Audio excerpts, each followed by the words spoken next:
Hello students, welcome to EPG Pathshala. I am Meenal Dhal from Department of Anthropology, University of Delhi. Today we will study the module Body Composition from the paper Human Growth, Development and Nutrition. So students, let's see what we are going to learn in this module. First, we'll study about the concept of body composition. Then we'll study about the levels of human body composition, and lastly we'll study about the underlying models of body composition. So body composition refers to the chemical makeup of body and is split into two compartments. The first one is fat mass, which include adipose tissues, and second is lean body mass or fat-free mass, which include bone, muscle, organs and connective tissues. It is the relative percentage of fat, muscle, bone and other tissues in the body. This area of study attempts to partition and quantify the body weight and mass into the basic components. Now, if two people of equal height and body weight may look completely different from each other because they have a different body composition. Scientists have been studying body composition since the beginning of 20th century. But research has increased dramatically in the last 25 years as methods of measuring and analyzing the body have grown up in accuracy. There is growing evidence that clearly links body composition with health risk and the development of certain diseases. New researches indicates that fat loss, not weight loss, can extend human longevity. Adding further to the acceptance of this practice is the importance of body composition in athletic performances. By measuring body composition, a person's health status can be more accurately assessed and effects of both dietary and physical activity programs better directed. During fetal development, the inherited genetic information exerts its maximum penetrance on body composition. After birth, nutrition and lifestyle factors will strongly interact with the genome to influence the changes in body composition at different levels of growth. But why? Why we have to study body composition, or why it is very much important, or knowledge of body composition is important? There are four parameters through which we can study body composition. First is it will help us to study health and disease. Second is performance. Third is appearance. And fourth is longevity. Let's start with essential fat and non-essential fat. Body fat percentage can be calculated as the total mass of fat divided by the total body mass, where body fat can be divided into essential body fat and storage body fat. Essential body fat is necessary for the normal functioning of the body. These include lipids incorporated into brain, nerves, heart, lungs, liver and mammary gland. Percentage of essential fat is different for males and females. Males have 3% of essential body fat, whereas females can have up to 12% as essential fat. Non-essential or storage fat is the amount of extra fat or the fat which reserves stored in the body. The fat cells exist primarily just beneath the skin, that is subcutaneous fat, and around the major organs called as visceral fat. The amount of storage fat depends on many factors like gender, age, heredity, diet, physical activity, etc., from person to person. Now let's start with the level of body composition. The study of body composition has been historically driven by the availability of methods to measure, or more correctly estimate it. In other words, the research was to some extent directed by what could be measured rather than what the researchers wanted to measure. Over the past 10 to 15 years, however, significant progress has been made in the development and refinement of techniques to estimate the body composition, so that virtually all components of the body can now be measured. This progress has thus been resulted in the modification of the models that provide the framework for studying body composition. There are different levels and models to describe body composition. Levels ranging from elements to tissues and organs are the building blocks that give mass, shape, and function to all living things. Body composition analysis techniques allow scientists to study how these building blocks function and change with age and metabolic stage. Now, scientists from different disciplines as well as healthcare workers rely on body composition measurements to research for diagnostic purposes. The central model in body composition research is the 5-level model, in which the body mass is considered as the sum of all components at each of the 5 levels. And these 5 levels are atomic level, molecular level, cellular level, tissue organ level, and whole body. Certain rules are inherited in the 5-level model, and ultimately all body composition models follow these rules. We will study these levels one by one. Let's start with the atomic level. Elements or atoms are the fundamental building blocks of all biological organisms. About 50 of the 106 elements found in nature are also found in human body, and many of these are required by humans for growth and health maintenance. Now there are 4 elements: oxygen, carbon, hydrogen and nitrogen account for over 95% of body mass, and with an additional 7 elements that are sodium, phosphorus, potassium, calcium, chlorine, magnesium and sulfur comprise over 99.5% of body mass. Elements maintain stable or relatively stable associations with other elements and with component at higher level. At this level, body mass include 11 major elements, and more than 96% of body mass is accounted by the 4 elements and rest by the 7 elements.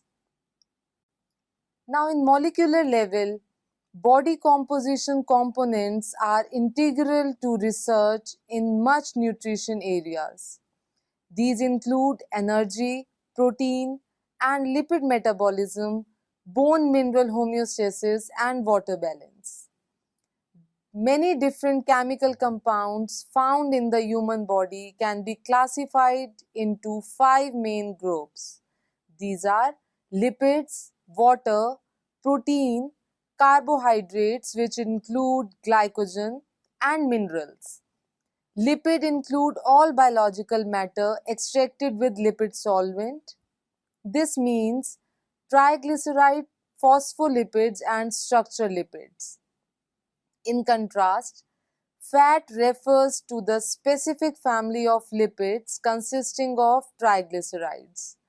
approximately 90% of the total body lipid in healthy adults is triglyceride. Now, third level is cellular level. Human body can be divided into different components at molecular level. It is the assemblage of these components into cell that creates the living organism. The cellular level of body composition include the three main components, that is cells, extracellular fluid and extracellular solid. The cell can be additionally partitioned into two compartments, body cell mass and fat, of which the former is the metabolically active component. Each of these compartments is now described in additional detail. Firstly, we'll start with cells. Cells are the basic functional unit of life and possess the characteristics like metabolism, growth, and reproduction. The cells in human body share many common properties, but these are great variation in size, shape, molecular and elemental composition, distribution and metabolism. The interior portion of the cell consists of cytoplasm and a nucleus which contain the genetic material in the form of DNA. Four different categories of cell can be defined on the basis of these differences. These four categories are connective cells, muscular cells, nervous cells, and epithelial cells. Further, connective tissues are grouped into three, and these are specialized, dense, and loose. Fat cells or adipocytes are loose, while bone cells are specialized connective cells. Skeletal, smooth, and cardiac cells are in the group of muscle cells. Striated muscle cells account for the large fraction of body and are the foundation of human movement. The cells of the human body consist of fluid and solid components and intracellular fluid and solid as well. Now, second is extracellular fluid. It is the fluid outside the cell. These are no metabolizing fluids surrounding cells, provides a medium for gas exchange, nutrient transfer, and excretory metabolic products. The extracellular fluid is divided into several small components such as plasma, transcellular fluid, intestinal fluid, and fluid of bone and dense connective tissue. Plasma is the yellow fluid component of blood in which cells are suspended. About 55% of the whole blood is plasma and about 90% of plasma is water. The rest consists of dissolved protein, ions, hormones, and other small molecules. About 12% of the body weight is accounted for intestinal fluid, while transcellular fluid refers to all body fluid that is formed from the transport activities of cell. Transcellular fluid is constrained within epithelial lined space and mainly it include cerebrospinal fluid, bladder urine, joint fluid and ocular. The fluid of bone and dense connective tissue in addition with transcellular fluid is a component of extracellular fluid. Now third one is extracellular solids. Like extracellular fluid, extracellular solids are also a no metabolizing part of the human body. It consists mainly of organic and inorganic chemical compounds. Organic extracellular solids mainly include three types of fibers. These are collagen, reticular, and elastic. Both reticular fibers and collagen are made up of collagen protein and elastic fibers are made up of protein elastin. The inorganic extracellular solids mainly contain phosphorus, calcium, and oxygen in bone. Other inorganic components in extracellular solids are magnesium, sodium, citrate, and bicarbonate. Fourth is tissue organ level. The human body at cellular level is composed of cells, extracellular fluid, and extracellular solids. These three components are further lead to the formation of tissues, organ, and systems, which is the fourth level of body composition. Tissues are composed of specialized cells of the same type that are similar in appearance, embryonic origin, and function. All the varied tissues of the human body can be categorized into four. These are connective, muscular, epithelial, and nervous tissues. Some components of the tissue level are single solid organs like heart, brain, liver, and kidney. Thus, the tissue level is also called as tissue organ level. Body weight at tissue level consists of connective tissue, muscular tissue, epithelial tissue, and nervous tissue. Bone is a specialized connective tissue which consists of bone cells bounded by a matrix of fibers and ground substances.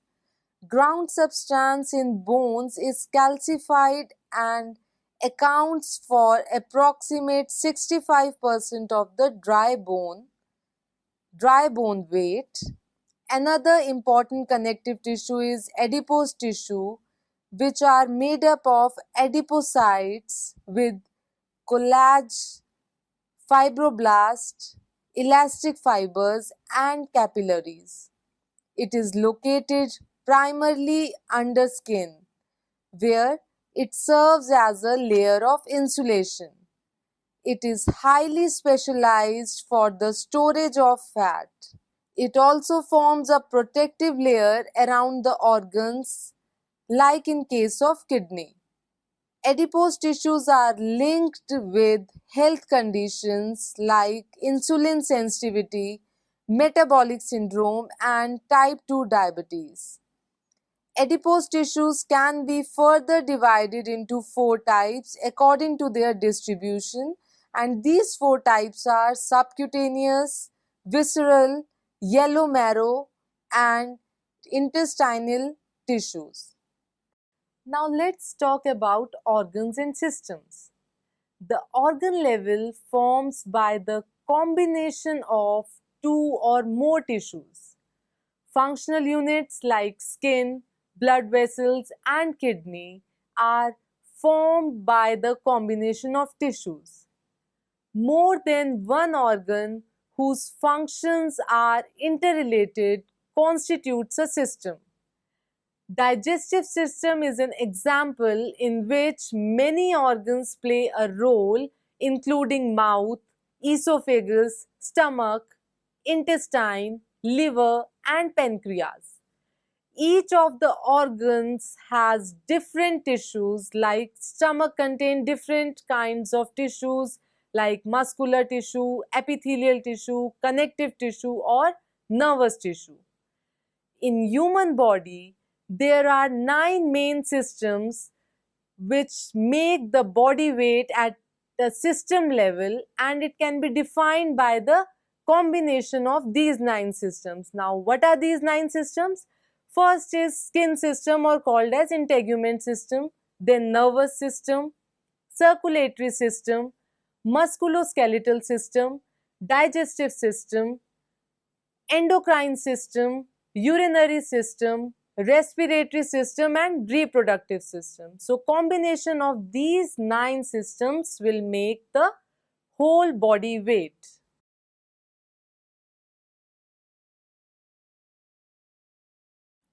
Now let's start with the whole body level. As clear from the name, itself, this level consists of regions like appendages, trunk, and head, which can be described by anthropometric measures such as length, circumferences, and skin folds. These different segments have different forms and compositions that make up the physique of an individual. The whole body level focuses on physique, form, and composition. Body composition refers to relative component of body weight at a given level. Body form is mainly concerned with the size and shape of the human body. Size refers to the dimensions, volume, and masses of the body, and body shape is described as the relative skeletal dimensions of the body that is generally expressed as the ratio of two linear dimensions. For example, relative sitting height or chronic index is the index of body shape. Anthropometry is the basic tool at whole body level for estimating the size and shape of the body. Anthropometric measurements focus on overall size as well as on specific parts of the body like waist, length of the arms and legs, hips, etc. Body mass index and skin fold thicknesses are considered as the most common anthropometric measurements of body composition. These measurements, in association with prediction equations, can be used to calculate body fat. Major changes in other four levels of body composition will manifest on the whole body level as well. There are differences at the whole body level which are related to change in the other four levels of body composition. Till now you know about the levels of body composition. Now we'll start with the models of body composition. Firstly, we'll start with two-compartmental model. In basic two-compartmental model, the body is divided into two parts. One part consists of body fat and the other part consists of all the remaining tissues as the fat-free mass.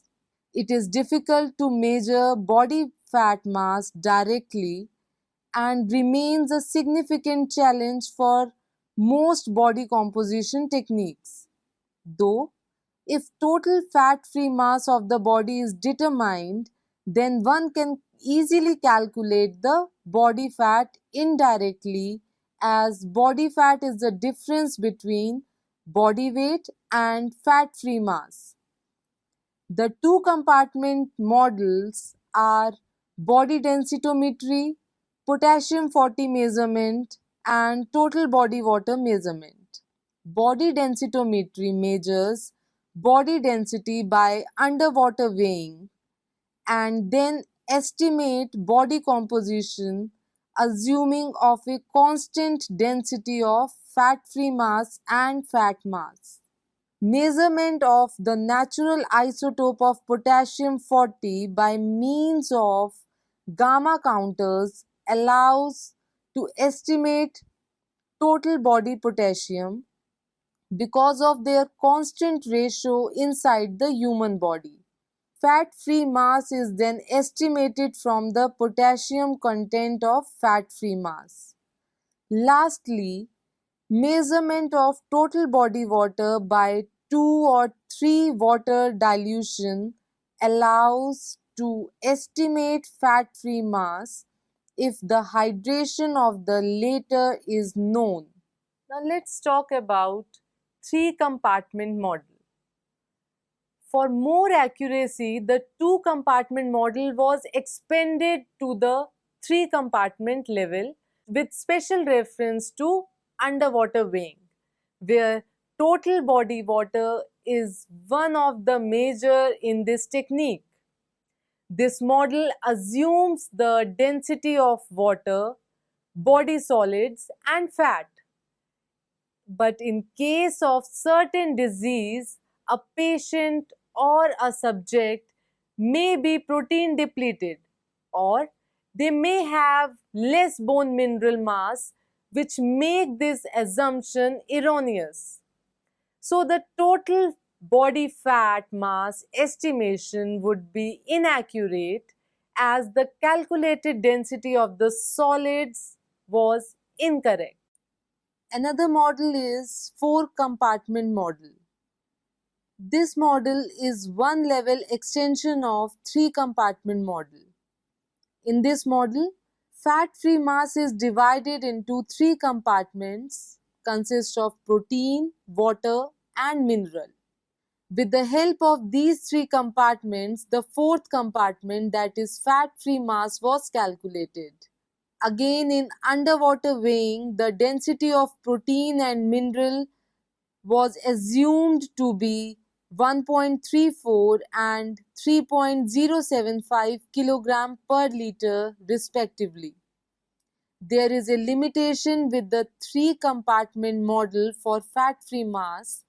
The errors in measurement are cumulative and can be transferred directly in mass unit of the final estimation of body fat mass. In multi-compartmental model, with each additional measurement in the model, it may be possible to extend the number of compartments in the body composition model. For instance, a multi-component model includes the six-compartment model at the atomic level of body composition. It is the direct analysis of chemical composition of the body by using in vivo neutron activation analysis. Under this analysis, the major elements like hydrogen, oxygen, carbon, calcium, sodium, potassium, chloride, and phosphorus are measured. In 1998, Wang and colleagues divided the body weight into water, nitrogen, calcium, potassium, sodium, and chloride. Though in vivo neutron activation analysis provides accurate measures of body composition, it is expensive and mainly used for clinical purposes. Now let's start with the body composition and sex differences. Sexual dimorphism is common in all animal species. Among humans, the differences can be clearly seen. Males are greater in size than the females.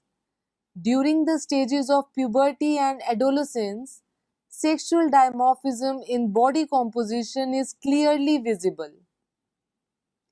The difference is characterized by a markedly higher amount of body fat and lower amount of lean body mass among females. While males in comparison to females have higher amount of fat-free body mass, including bone as well as soft tissues, lean body mass, that is muscle mass. Body fat, particularly the subcutaneous fat of the lower body, represents an important energy store. This fat facilitates the female body to tolerate the energetic cost of pregnancy and lactation. Sexual dimorphism in body size has significant effect on the human evolution and development of differences in gender roles among societies too. Effect of climate on body composition. The influence of climate on body composition, growth and development is well known. The linearity of body tends to be more prevalent in the people living in hot climate, which hits in with the findings that the growth period is prolonged and maturation is delayed in warm regions. The skin fold thickness and body fat among American Negroes, American whites, sub-Saharan Africans are different. The Eskimos in colder climate tend to be shorter in stature and they possess relatively longer trunks and shorter legs. These types of changes in body composition are reflected through the functional change in body. In the process of adaptation, when changes take place in the body, they first reflected in biochemical functioning of the body. Thereafter, it leads to physiological changes and finally leads to change body composition internally and morphologically externally. Now let's discuss about the body composition and age. The process of aging leads to many changes in body composition even without changing the body weight. With the increase in the age of an individual body, fat percentage also increases, but body mineral density and lean mass decreases. There is a steady decline of total body water after middle age. The intracellular fluids also showed a decline by this age. The mineral content of bone with age also decreases, even though it is very less clear how far this is an inescapable accompaniment of aging and the extent to which it reflects a decrease in physical activity. With the age, an increase in the proportion of connective tissue in muscle and other lean tissue is also observed. It is believed that these changes in body composition are due to energy balance alteration. With growing age, the positive energy balance leads to weight gain and vice versa. However, the changes in body composition related with aging often occur without weight fluctuation also. Now let's start with the impact of exercise on body composition. Physical activity and training can change the body composition in a characteristic way. The influence of physical activity and exercise on body is governed by the first two laws of thermodynamics. The first law states that energy can neither be created nor be destroyed, but can transfer from one form to another. During exercise, the chemical energy from food intake is converted to mechanical energy of body movement. The amount and proportion of lean body mass under these conditions increases significantly at the expense of fat.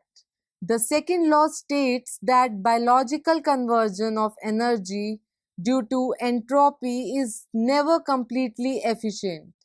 So, all the energy expended during exercise does not contribute to the bodily movement. During exercise, some of the energy gets converted into muscle work, but most of it gets converted to low grade thermal energy in terms of heat and sweat. Cardiovascular training burns calories, thereby creating a negative energy balance. Weight training increases muscle mass, which maintains a high metabolic rate and helps improve body composition. Muscle mass burn the calories at rest, so combining both the elements is a quick way to cut body fat. This applies to growing children, adults, as well as to the aged. Novak also explained that trained adolescent boys have a higher lean mass and also slightly increased creatinine excretion than untrained youth. Now let us summarize what we have learned from this module. The study of body composition in human is considered as an important aspect in anthropology. It will gives us some basic concept about how human beings are different from one another. The science of body composition is an important morphophysiological aspect in human study and involves the assessment of the amount and proportion of fat, muscle, and bone with their chemical composition. Now, human body composition can be studied at any level depending upon the models and methods used. It is important to use the model and methods correctly in order to get accurate measures. Now, changing in body composition is a continuous process from conception till death. These changes accounts for both genetic as well as environmental factors. In addition to this, exercise and other physical activity can bring changes in the body composition of an individual. Thank you.